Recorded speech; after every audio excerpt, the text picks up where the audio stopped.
12h30 partout en Côte d'Ivoire. Encore merci à vous de suivre le temps d'information sur RTI2. Au sommaire de l'actualité, l'escale 225 de ce jour nous conduira dans la commune d'Abobo, précisément au quartier Akeikwa, découvrir la compagnie artistique Mam Art qui forme les jeunes au métier de l'art. Et puis hors de chez nous, au Burkina Faso, au moins 16 volontaires pour la défense de la patrie et 2 civils ont été tués vendredi 7 juillet au cours d'une attaque dans une localité à une centaine de kilomètres à l'est du pays. Encore merci à vous d'être en notre compagnie et bon appétit si vous êtes à table. Avec Clarisse Kanyela, Maïssa Kogay et Adama Kone, allons à la découverte de la troupe artistique dénommée Mam Art, qui a pour objectif de rassembler, former les jeunes passionnés de la danse, de chant et de mode. Et parmi eux, il faut souligner que certains ont même participé à plusieurs concours artistiques. D'autres sont parvenus même à intégrer l'INSAC. Pour parfaire leurs connaissances, la compagnie Mam Art est située à Akeikwa, dans la commune d'Abobo.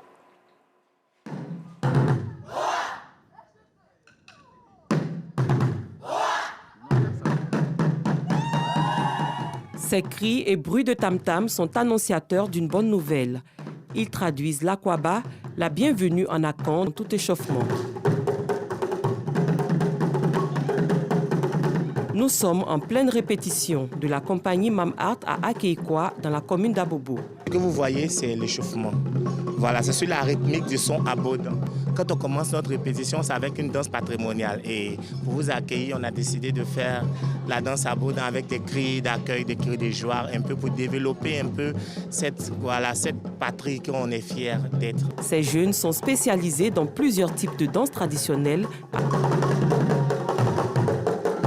Est un mélange de jazz et de danse urbaine.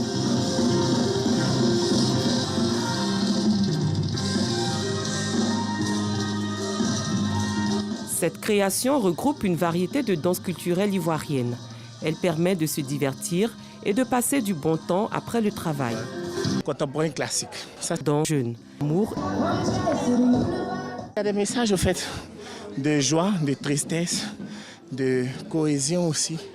Un langage corporel qui donne envie de s'exprimer sur une thème bien définie. Chacun de ces jeunes artistes a sa spécialité où il essaie d'exceller. En plus de la danse, Abigail est passionnée de chant. Elle a participé à The Voice Kids et à plusieurs autres concours de télé-réalité.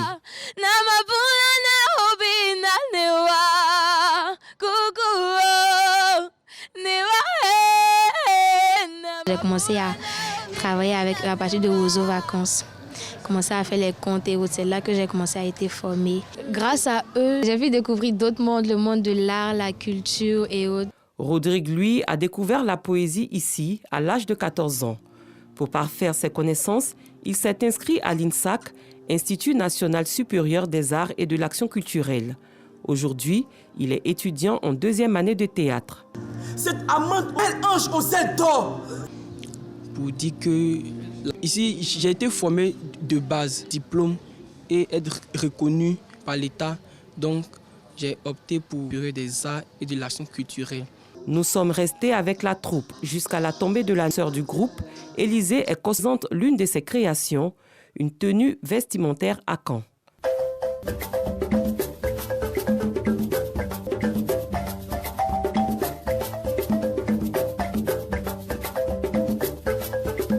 Cette tenue que vous voyez, c'est une tenue à Caen, originaire de chez moi.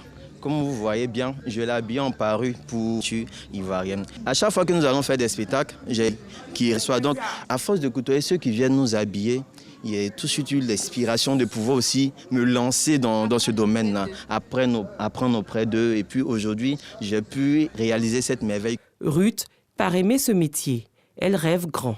Ici, j'ai appris plusieurs choses dans le mannequinat. Grâce à eux, je sais défiler.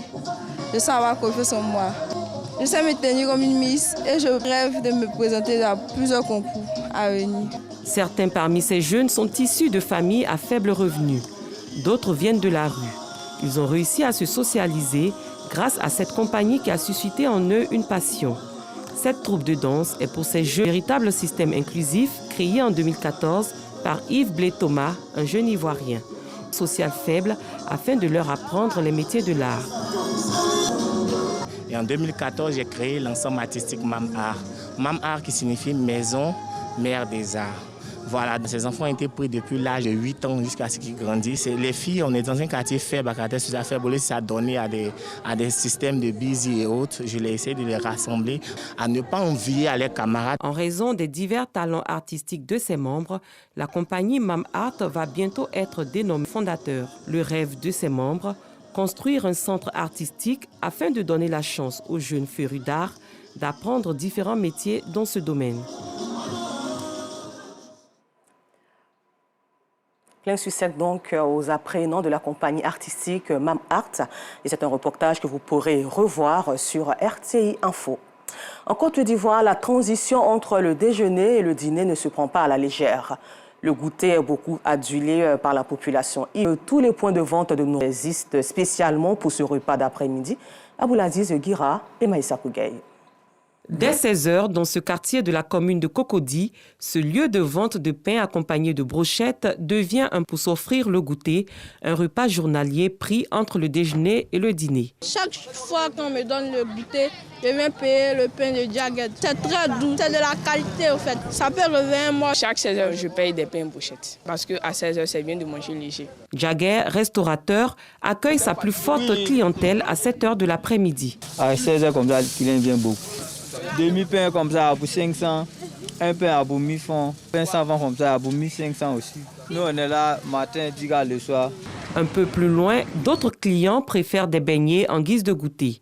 Cette commerçante ne sort que dans l'après-midi, période durant laquelle... C'est de l'après-midi. Bon, je ne sors qu'à 16 h. Par la grâce de Dieu, les clients viennent. Moi, je préfère ça à 16 h en tout cas. Il ne manque pas. C'est très doux. C'est moelleux, c'est bon à manger. Selon des personnes, le goûter ne doit pas être pris à la légère. Pour ces derniers, le garba, plat à base de semoule de manioc accompagné de thon. Moi, je suis embarrassé. Les shawarma, les pizzas, je dors dedans, mais moi, pas ça. Le garba, à 16 h, c'est fini. Moi, c'est à 16 h, c'est quand demain matin, une fois qu'il y a mon nom dans ma main, chaque au moins 1 heure qu'on a, ma bouteille d'eau ici rassasiée. Ce commerçant de garba confirme ses dires. Il y a les clients. Voilà, ils viennent goûter. Il y en a qui ne connaissent pas, ils viennent aussi, ils voient, ils passent, ils voient. Comme c'est bien propre, c'est bien placé. Là, tu passes voir, bon, il y a essayé pour voir, c'est comme à l'école, là, ça y est. Tu viens, tu t'arrêtes, tu vois, tu regardes que c'est bon aussi. Tu prends un peu, tu goûtes aussi, tu t'en vas. Dans Abidjan, la main, c'est ce que les gens aiment. C'est attirer la main, c'est devenu comme naturel, quoi. En Côte d'Ivoire, le goûter, plus qu'un simple repas journalier, est devenu une véritable coutume.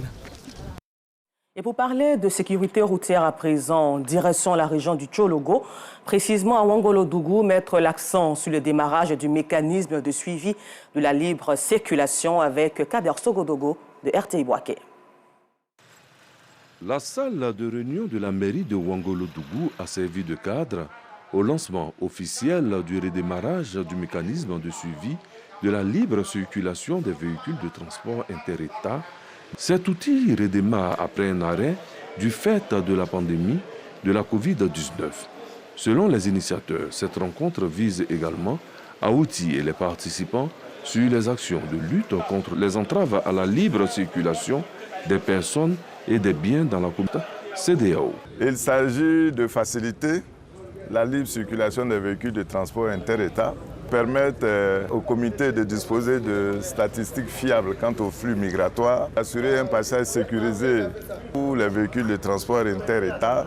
À Ouangolo-Dougou, cette réunion a permis au comité de gestion du cycle fiable quant au flux migratoire et de lutter contre la traite des enfants. C'est une réunion très importante à notre égard, parce que nous sommes les acteurs. Nous, on prend les Burkinabés en Côte d'Ivoire pour aller au Burkina, et vice-versa au Burkina de la Côte d'Ivoire. Ce arrangement-là nous arrange. C'est beaucoup plus rentable à nous. C'est le mécanisme d'identification des passagers qui a fait qu'au niveau de bétail aujourd'hui, au Angola jusqu'à Abidjan, si tu es trop dépensé, peut-être c'est 15 à 20 000. Donc on peut dire que le mécanisme a apporté quelque chose en général à toute la population ivoirienne. Le mécanisme de suivi de la libre circulation des véhicules de transport inter-État, des personnes, des biens et du bétail repose sur 2 contrôles, notamment le contrôle à la gare de départ et celui qui se situe à l'entrée du territoire de destination, avec l'utilisation des documents de scellage soute à bagages et le manifeste des passagers. À la page Sport Aquaba, la mascotte de la CAN de l'Hospitalité 2023 en Côte d'Ivoire a été présentée aux Ivoiriens le vendredi 7 juillet. Et il s'agit tout simplement d'un simple et magnifique éléphant. Le cocan y tenait le compte-rendu d'Arsène Kouassi. La Côte d'Ivoire a franchi un nouveau pas décisif dans le cadre des préparatifs de l'organisation de la Coupe d'Afrique des Nations 2023. La mascotte de la CAN, dénommée Aquaba, a été dévoilée au cours d'une cérémonie riche en couleurs et en présence de plusieurs membres du gouvernement, y compris le président du comité d'organisation. Les grands événements festifs comme la CAN ne peuvent pas faire l'économie des dispositifs de communication et de marketing, dont la mascotte. Celle-ci n'est pas seulement un élément d'identité visuelle, c'est un catalyseur de l'attractivité de l'événement au plan social et économique. La mascotte traduit bien l'identité de notre pays. Pays d'espérance, terre de brassage, terre d'accueil. La CAF invite l'Afrique à venir en Côte d'Ivoire et la Côte d'Ivoire ouvre les bras pour accueillir le monde. Nous sommes très heureux, très satisfaits des préparatifs et nous sommes sûrs que la Côte d'Ivoire sera présente de façon remarquable à ce rendez-vous, tant au niveau de l'organisation qu'évidemment au niveau de la prestation de notre équipe nationale, les éléphants. Sur les 328 dossiers de candidature, seulement 3 ont retenu l'attention du jury, avec le grand gagnant, Kwadio Raoul Frédéric, qui repart avec une cagnotte de 10 millions pour les 20 sillonnera les villes de l'intérieur. 2 civils ont été dans une localité, Paul Sablego, qui a été la cible de cette nouvelle attaque. Les assaillants ont incendié également le marché et les boutiques. Ce samedi, dans la commune de Boulsa, dans la région du Centre-Nord, une dizaine d'assaillants ont été neutralisés par les VDP, les supplétifs civils des forces armées. Et pour terminer, sachez que William Ruto est en visite d'État au Congo-Brazzaville. Le président kényan a adressé un message au Parlement congolais réuni en congrès. Intégration à l'échelle du continent, changement de personnes et des biens ont été au cœur de son message. Encore merci à vous et bonne suite au programme sur RTI.